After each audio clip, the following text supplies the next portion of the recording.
Hello everyone, this is Dan from USMX Football here. Today we're going to be discussing the Europa League final on the eve of. So, if you saw my Chelsea video yesterday, we kind of saw some of the predicted lineups, or not predicted, but the most recent lineup for Manchester United. And right here on the Europa League page, it gives a predicted lineup, who we can expect. I think Tottenham's is, yeah, okay. So we'll do the Manchester United one first. And let me actually pull this up with the...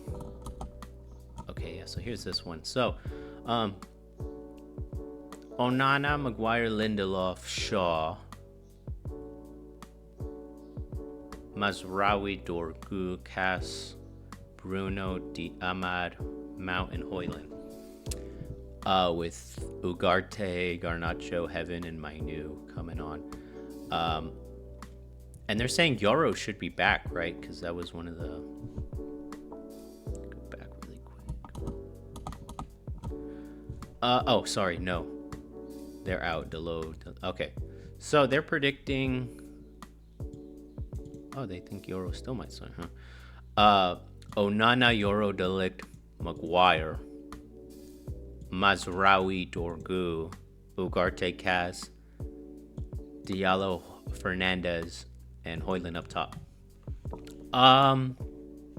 Defenders Lenny Yoro and Matthias de Ligt have some injury issues, but Amorim is hoping both will be available for the Europa League final in Bilbao. So, and Martinez obviously is not coming back, and I don't think Xerxes is either.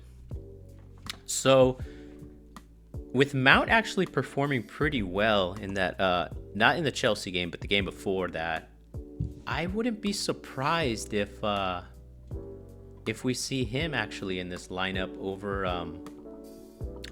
See, that's actually weird. Where I'm like, who would I think I would take him over either Ugarte or Casemiro. Take your pick, depending on. But you know what? Ahmad at right wing back isn't bad. But you kind of do want Dorgu there. It's a little tricky. I'm gonna just agree with what they say. Onana, Euro, de Ligt, Maguire as your back four. Wing backs, probably Mazraoui and Dorgu, but I think Mount gets into this team somewhere. I really do. Yeah, so that's the and does Shaw maybe get in over Dorgu? Maybe, but I think Dorgu's actually been way better than him. It's not hard because Shaw has been kind of stinky, but there you go. So for Tottenham, let's actually look at the Tottenham. I didn't see their game versus, I think it was Brighton, right?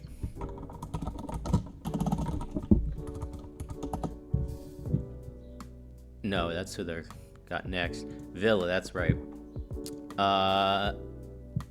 Tell Son, Odegaard, Moore. And I am hearing Odegaard's probably going to be in that lineup somewhere. Sarr, Gray, Basuma probably. Spence, Reguilon, Davis. Oh, God. Davis and Danso. Okay, hold on. I think I did see somewhere that that Romero should be back for that. But, oh, man. Hold on. Bench, Basuma, Richarlison. Should I say it with the Brazilian Portuguese accent? Richarlison. Dominic Solanke, Brennan Johnson, Bentancur, Porro, Vicario. A lot of these actually look like starters. I think Postecoglou wasn't putting in his best players. Yeah, interesting. Okay. So looking at Spurs, who they're predicting: Vicario, yes. Pedro Porro, yes. Romero, I guess, will be back, and Van de Ven. Udogie, that's been their back line for their best back line that they can have available.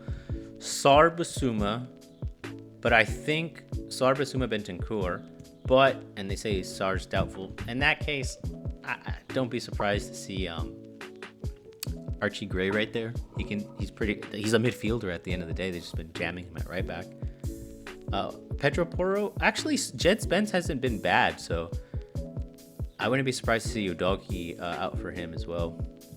And then your front line of Johnson, Solanke, and Richarlison. But nah, Brennan. Yes, take Solanke. For me, he's the only starter. Johnson and Richarlison. I think Heung-min Son needs to be in there. And it doesn't say that he's doubtful. And I also think Matthias Tell needs to be in there too. Because I'm just not convinced by Brennan Johnson sometimes. Like, yes, he's gonna work hard. He's gonna be an outlet for pace, but I don't know. But then also, if you have Richarlison and Solanke and Son, you're kind of getting the same. Like, Richarlison's more of a striker than a creative winger, so you do kind of want some creativity. And Matthias Tell, I think, he needs to start. Tell needs to start. In my opinion, I'm not a Tottenham fan, so what do I know? But I would do Matthias Tell, Solanke, and Son. Brennan Johnson and Richarlison can come off the bench. But yeah, I think that's going to be Tottenham's strongest lineup. Now let's look at their road to the final, because actually these teams have had a very similar kind of. Well, in the league phase, it was a lot more. It was pretty close, only separated by a point, one draw, right? United. Oh wow, United went undefeated. But I mean, hold on, let's go. I was gonna pull up all the league phase matches, but that doesn't really matter. I think this is more important. So Tottenham AZ, a little tight. They lost that first one 1-0. United, we remember the Real Sociedad game. That was actually, I don't remember it too well, but United handled business. That I do remember that. The Lyon game was a movie.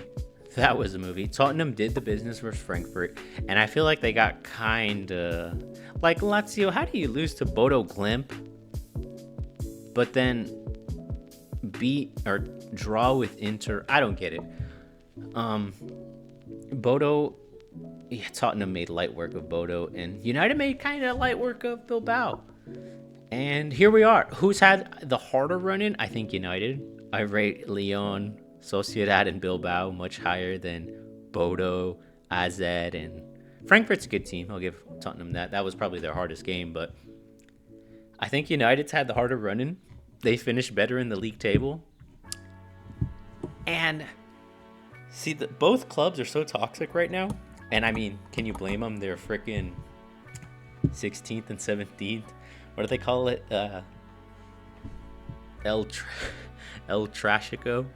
I mean, they're come on. Between them in the past 10 games, they've mustered 2 points. How is that not a meme? Like, that's pathetic. And yeah, had it been any more competitive relegation team, they would be in the relegation fight, both of them. So you can understand why the situation's so toxic, but maybe this is my American brain just putting things into this intangible platitude cliche, but something about the environment in both of those dressing rooms, I think, is going to be the difference maker. I don't know. I'm not a player in that dressing room, so I can't give like an on-the-ground report of that. But I think if the Tottenham boys have more belief in Ange, or the United boys have more belief in Amorim, that's who's going to win. It sounds kind of stupid. It's kind of basic, but that's kind of where I am, because obviously, looking at both teams by the campaign they've had, they haven't played well all year. So,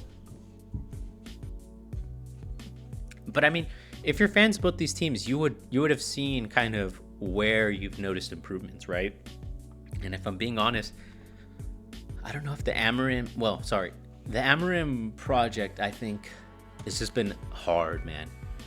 Ten Hag left him in a horrible situation, and he's just kind of, I don't even want to say he's done the best he can, because I think he can do better than this, but understanding the situation he got left with Ten Hag and trying to,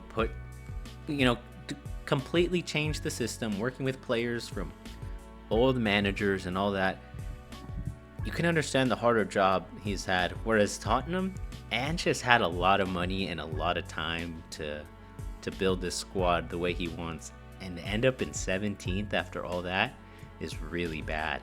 With 21 losses, more than any other team not in the relegation zone, that's really bad. And you can't use the excuse of time. You've had time, you've had money, you've had players that you've wanted. I know he has had some complaints, but he's been back. You can't. Whereas Amorim, it's like he's literally having to use academy graduates. I know Tottenham had a really bad injury crisis, but Amorim is just working with players from older. He got Dorgu, but that's about it. He's working with trash, and he's trying to make something of it. So I think Amorim has had a harder time, but does that mean anything for the game on Sunday or on for tomorrow? I don't know. I really don't know. It's gonna be really who wants it more, in my opinion. So sorry, this video is kind of a little short. That's gonna be the analysis for this game. I'm gonna try and upload once a day, but I don't want to commit to anything because still working things out. But I am gonna maybe try sprinkling in some gameplay in some of these videos. I know it gets kind of boring just looking at the table and my voice, just hearing my voice, but let me know what else you guys want to see besides just stupid tables and articles and stuff like that. So I might sprinkle in some gameplay, not sure, from EAFC, by the way, that trash game. But yeah, that's gonna be it for the video. Hope you guys enjoyed and have a good one. Peace.